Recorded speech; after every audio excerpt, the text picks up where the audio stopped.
We have 6 talks. We have 5 individual speakers and 1 talk given by a team of 7 people. So each speaker or group of speakers has been paired with an artist or a group of artists, and the role of these artists was to design objects, costumes, and puppets and performances to accompany this talk.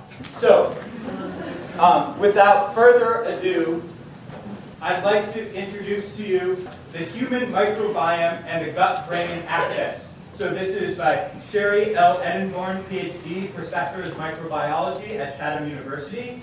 And then the artists that have designed this presentation for you are Isla Hansen and Tucker Marder. So could you please give a big round of applause?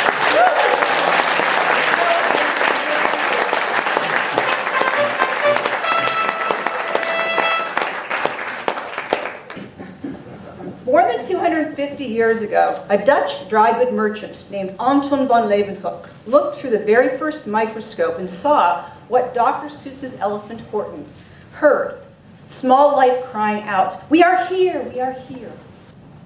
The overwhelming notion that microorganisms are primarily our enemies still persists today. This is despite the fact that life on this planet could not exist without microorganisms.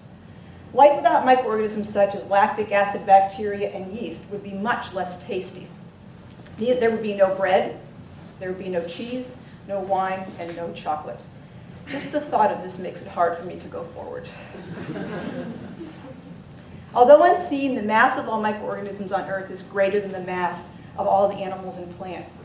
We also know that humans spend their entire lives in complex relationships with the microorganisms that colonize their bodies.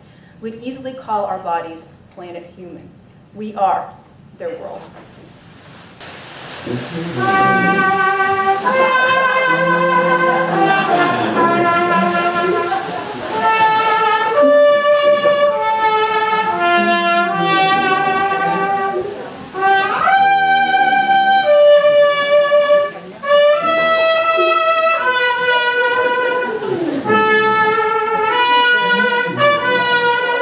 In a recent article in the New York Times, the science writer Carl Zimmer likened the microbiome to a puppet master that manipulates the behavior of the host to promote their own success.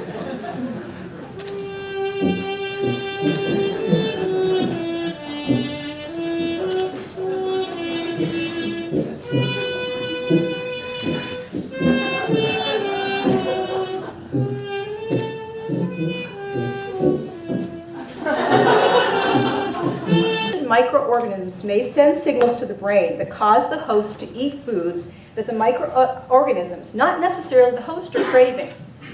Next time you have a craving for chocolate, you might be able to say, "My microbiome made me eat it."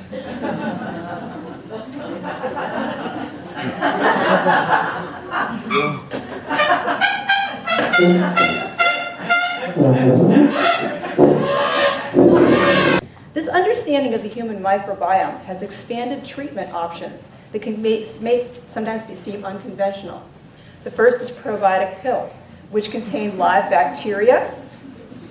And that's not a bacteria yet. Which contain live bacteria, including species of lactobacillus and bifidobacteria, which can help prevent disease by stimulating the immune system, maintaining the integrity of the gastrointestinal tract, and preventing pathogenic bacteria from taking control of the gastrointestinal tract. A less palatable treatment is the fecal microbiota transplant, also known as a fecal transplant, which involves transfer of feces from a healthy donor to a recipient who has dysbiosis.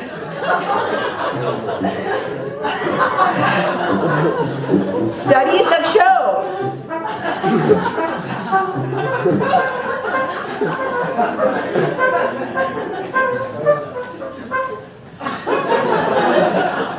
But sure, I've got one question. You mentioned repopulation. Yes.